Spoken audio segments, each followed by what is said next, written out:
O Superior Tribunal de Justiça decidiu que os dados do COAF só podem ser compartilhados com a polícia e o Ministério Público quando efetivamente existir uma investigação formal. Para entender esse assunto, nós convidamos o criminalista, professor de Direito Penal, Rafael Paiva. Tudo bem, professor? Como vai? Muito obrigado pela atenção, pela gentileza. Boa noite.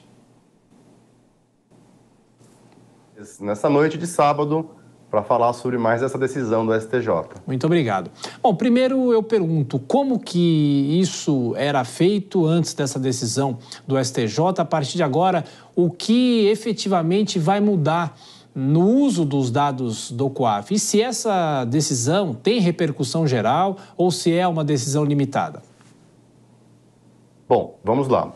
Eu estive lendo a decisão e entendo que ela não contradiz completamente o que foi decidido pelo STF há alguns meses. Então, só para a gente recordar, há alguns meses o STF decidiu que a troca de informações entre Ministério Público, Polícia e COAF independeriam de autorização judicial, certo? Isso foi o que foi decidido pelo STF num tema de repercussão nacional. Esse sim, validade para todo o Brasil.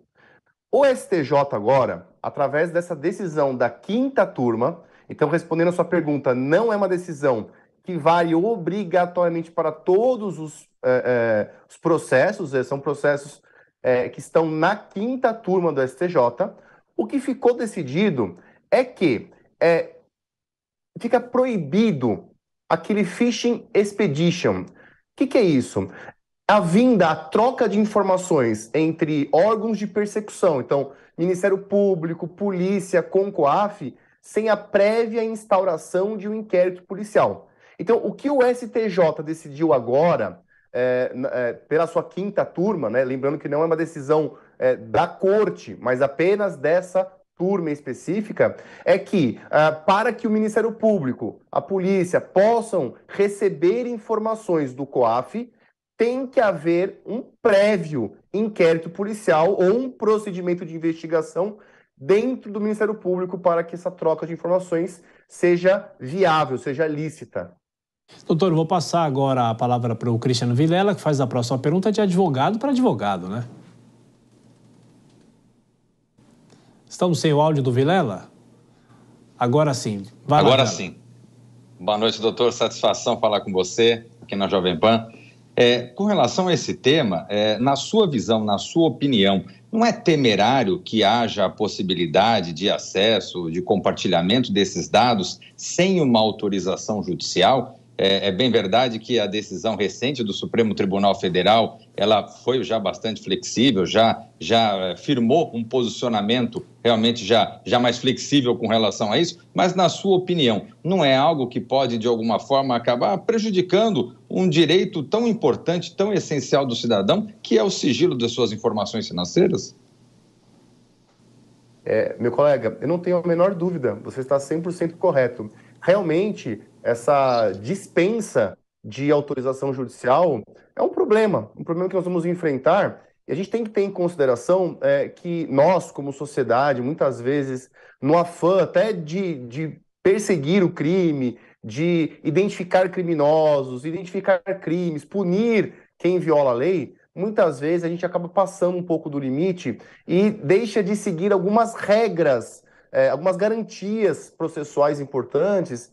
E a gente vê o que aconteceu muitas vezes, por exemplo, em operações como a da Lava Jato. Então, são operações que até trazem algum tipo de resultado, só que lá na frente esse resultado acaba sendo anulado porque não foi seguida uma regra processual. Então, eu concordo 100% com você.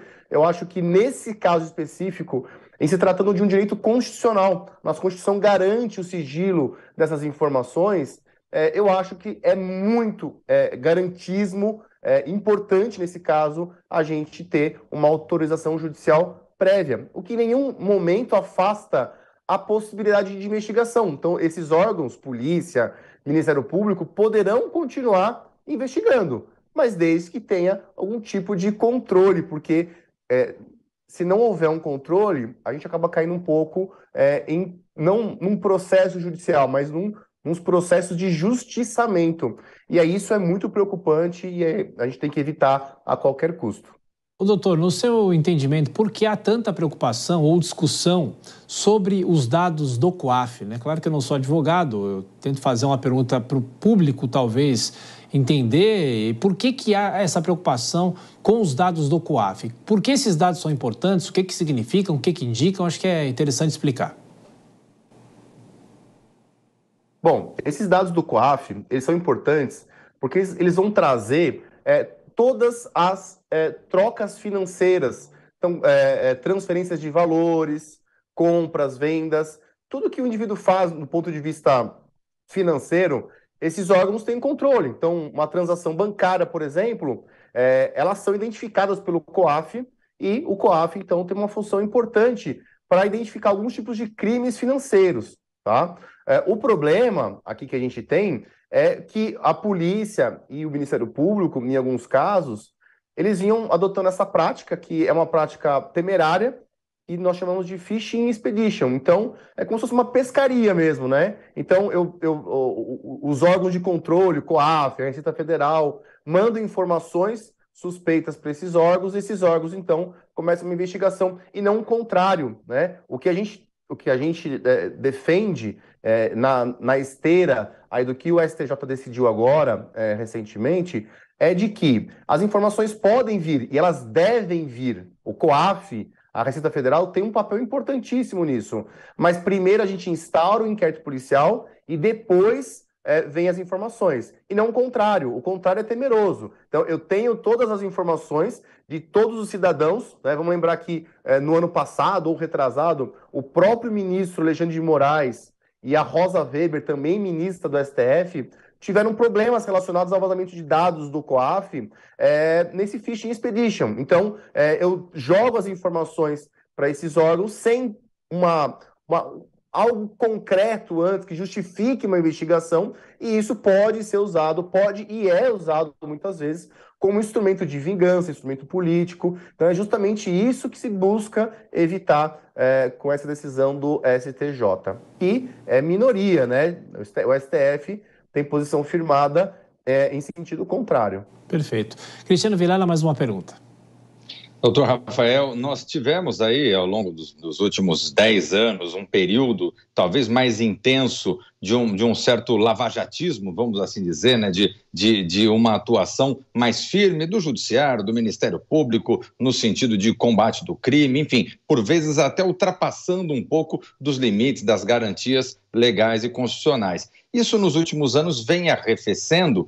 Na sua visão, há um caminhar para que isso, de fato, venha a efetivamente se firmar, retomar o caminho da normalidade e das garantias constitucionais? Ou, na sua visão, talvez seja uma questão de momento, ainda há o risco de uma retomada de uma posição mais dura e que acabe desrespeitando essas garantias?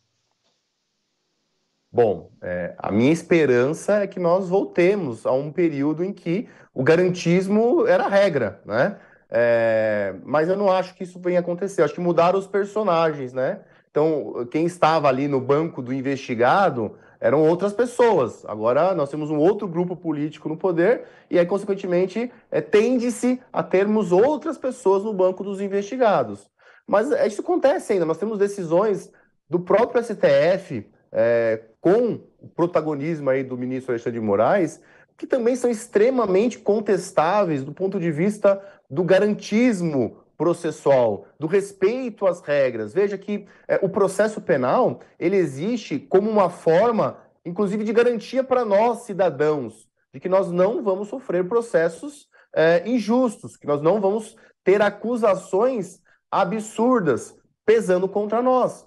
Então, isso é um problema gravíssimo, que eu acho que ainda não arrefeceu, eu acho que ainda é muito forte, principalmente em cortes superiores, e que, em que pese, né, dependendo de quem está no banco dos investigados, existe uma parcela da sociedade que vibra com o resultado.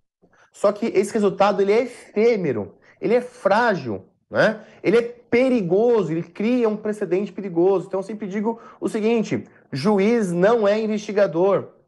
A partir do momento que o juiz sai do banco do julgador imparcial e passa no papel também de investigador, quem é que vai sentar no banco do julgador? Então a gente tem um problema grave que num primeiro momento, principalmente no nosso país, que é tomado por corrupção, problemas gravíssimos de compliance nos órgãos públicos, parece interessante, parece interessante.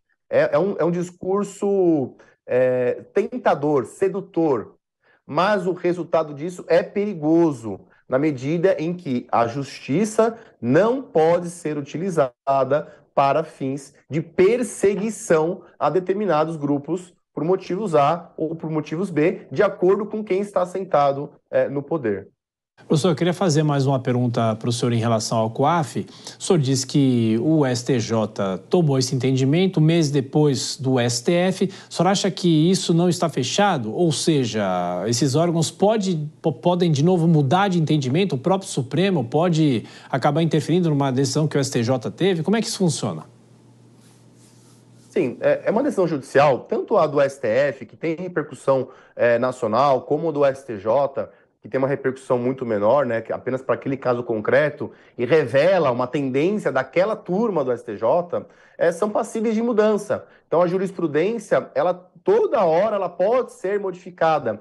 E aqui o papel nosso, né, de advogados, de nós estarmos sempre buscando de fato, provocando o judiciário para mudanças de entendimento. Então, pode acontecer muito, né? Vamos lembrar o que aconteceu há alguns anos sobre a tal da prisão após a sentença condenatória de segundo grau. Então, isso ia e vinha, e voltava, aí mudava entendimento durante muito tempo. Então, eu acho que essa questão ainda não está fechada.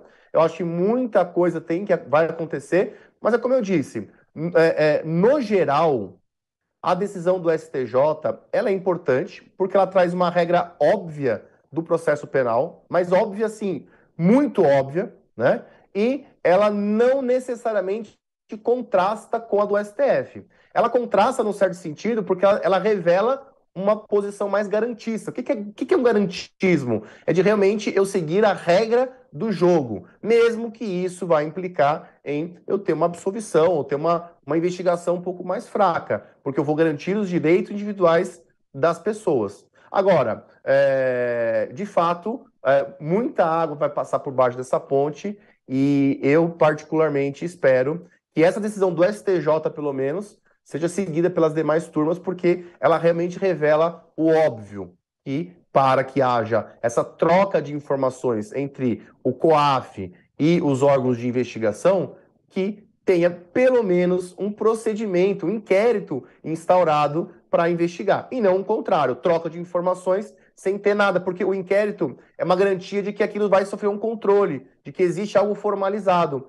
e as trocas de informações fora de inquérito, elas realmente podem ser usadas para fins não tão bacanas.